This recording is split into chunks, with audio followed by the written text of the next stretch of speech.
నాన్న చివరి మొక్కు. అది ఒక చిన్న ఊరు. రాఘవయ్య అనే వృద్ధుడు ఉండేవాడు. వయసు 70 దాటింది. చేతిలో డబ్బు లేదు, ఒంట్లో ఓపిక లేదు. కానీ గుండెల్లో మాత్రం ఒకే ఒక్క బాధ.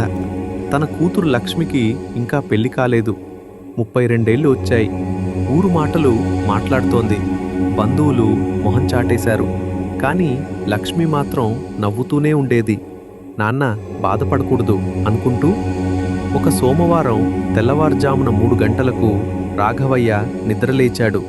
ఎవరికీ చెప్పలేదు. పక్కనే పడుకున్న లక్ష్మికి కూడా తెలియకుండా బయలుదేరాడు. చేతిలో ఒక్క బిల్వపత్రం మాత్రమే. కాళ్లకు చెప్పులు కూడా లేవు. 3 కిలోమీటర్లు నడిచాడు. చీకటి దారిలో ముళ్ళ మధ్యగా నేరుగా శివాలయానికి. శివలింగం ముందు మోకాళ్లపై పడిపోయాడు. శివ, నేనింకా ఎంతకాలం బతుకుతానో నాకు తెలీదు.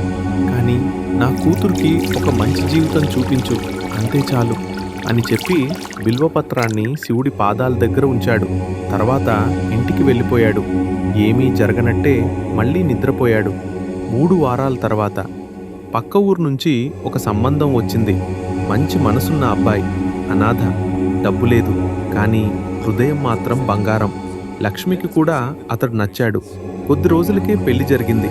పెళ్లి రోజు రాత్రి లక్ష్మి తన నాన్న కాళ్ళు పట్టుకుని అడిగింది, నాన్న, ఆ రాత్రి మీరెక్కడికి వెళ్ళారు? రాఘవయ్య కళ్ళలో నీళ్లు తిరిగాయి. చిన్నగా నవ్వుతూ ఒక్క మాట మాత్రమే అన్నాడు. శివుడికి తెలుసు.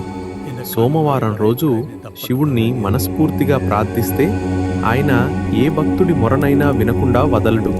మీకు ఏదైనా కోరిక ఉంటే ఈ సోమవారం శివుడికి మనసారా చెప్పండి. హరహర మహాదేవ్.